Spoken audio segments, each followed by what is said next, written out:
Ayan mga kaibigan, kunin natin yung malalaking kawa ang tawag sa amin dito. Kasi mag-ferment tayo. Ano na, di mo na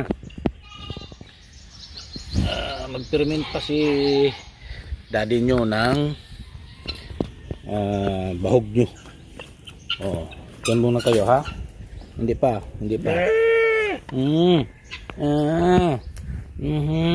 Ano man? Ano man?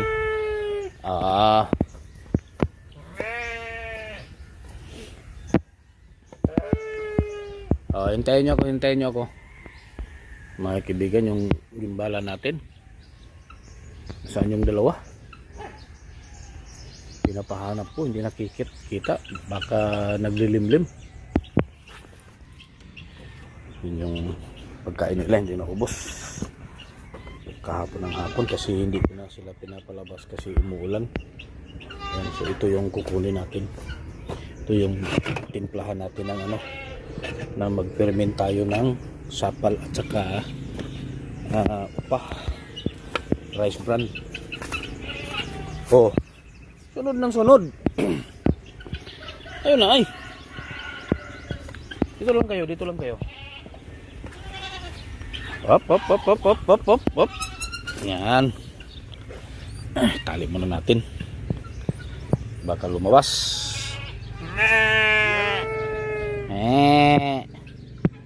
Ayan na.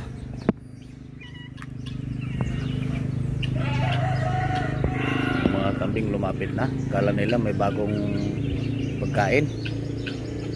Ito yung mga batuy-tuy natin, pinapalabas ko. Kasi yung si Mikay, kasi nandito tayo sa hayop. Sunod yan kahit saan tayo. Ibukan.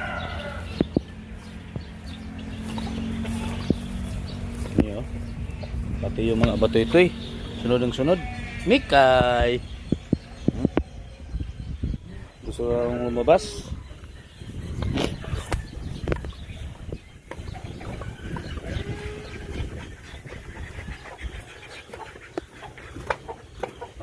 Ito yung area natin mga kaibigan, na dito tayo magtitimpla ng mga pagkain sa mga hayop natin. Yan. Tsaka dito natin nilagay yung mga bagong sisiyo kasi hindi na natin nilagay sa brooder kasi grabe ang mahal ng kuryente. Hindi kaya ni kaibigan, ang mahal talaga ng kuryente ngayon. So natural na tayo, wala na tayong hindi na tayo maglagay ng brooder sa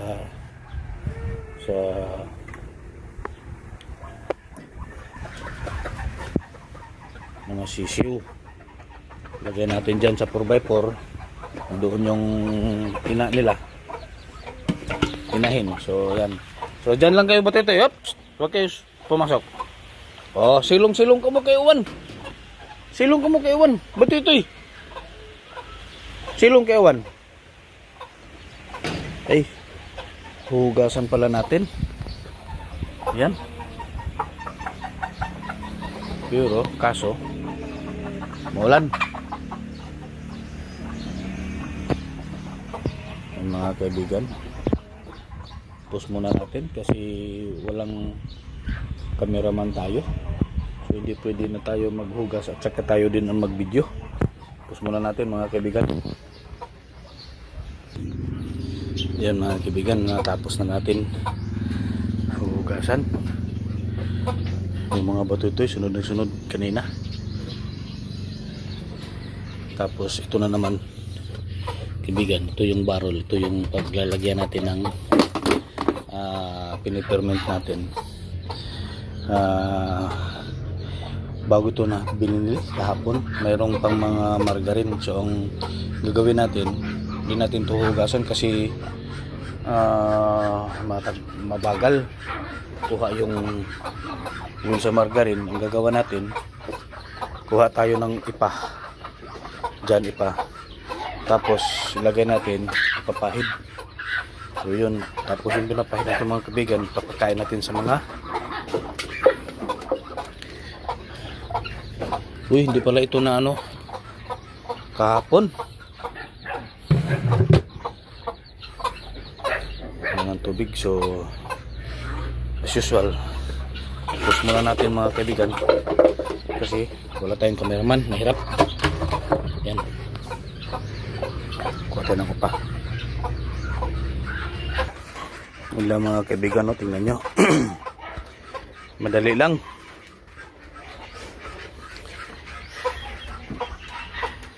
Hinahaplos-haplos kahit nasa kamay, no? Walang dumidikit, hinahaplos-haplos ko lang. Saka ito, tingnan nyo, ang linis-linis. Tapos itong ipa, rice brand na noong panglinis, lagyan natin dito para ipapakain natin sa mga itik at saka pato.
Yan mga kaibigan, yung natapos na pag-mix natin.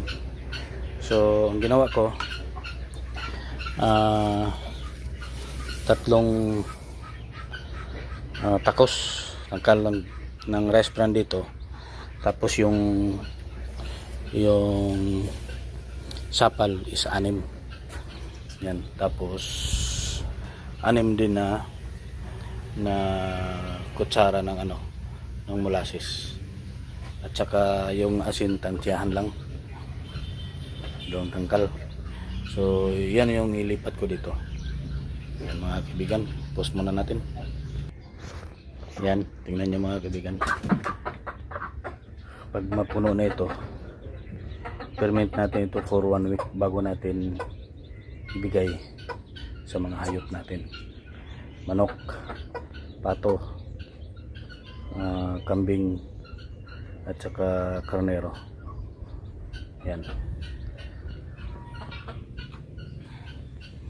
hanggang dito na lang po. Maraming salamat sa panonood. Please like and share and hit the notification bell para updated ko sa videos ko. Thank you.